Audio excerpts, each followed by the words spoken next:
There's probably never been a better time in the entire history of the United States than right now to be a corporation. You got a massive tax cut that's saving you millions of dollars every single year. You've paid off just about everybody that you need to pay off running this country. And in return, they have given you everything you could ever want. Now, I've mentioned in the past how white-collar criminal prosecutions under this current administration have absolutely dropped off the map.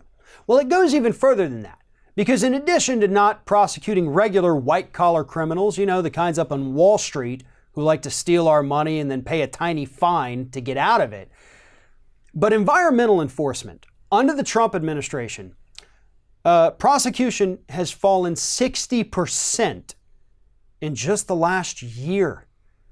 The EPA has had 60% fewer prosecutions last year in 2018 than they did the previous year in 2017.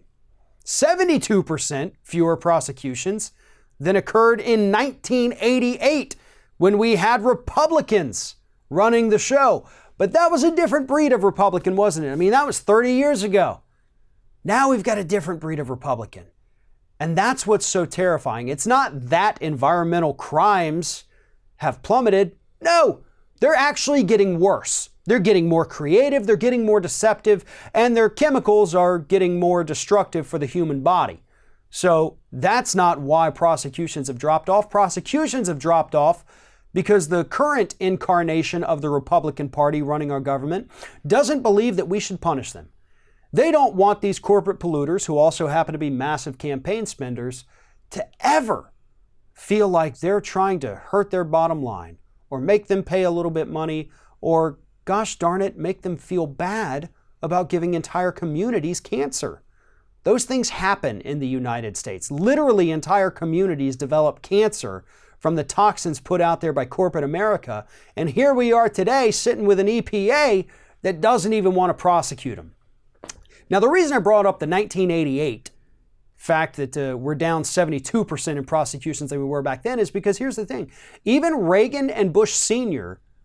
admitted that climate change was a threat to the United States. George H.W. Bush actually had his government craft a plan to figure out how to address this problem.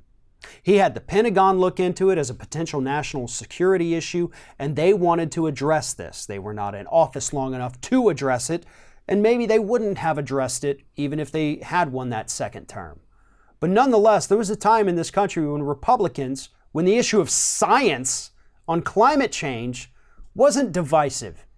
It was a natural human issue that transcended party lines. Those days are gone, and it's only been 30 years, folks.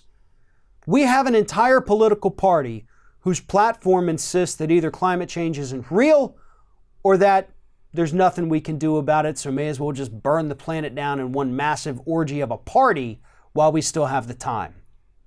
But it didn't used to be like this.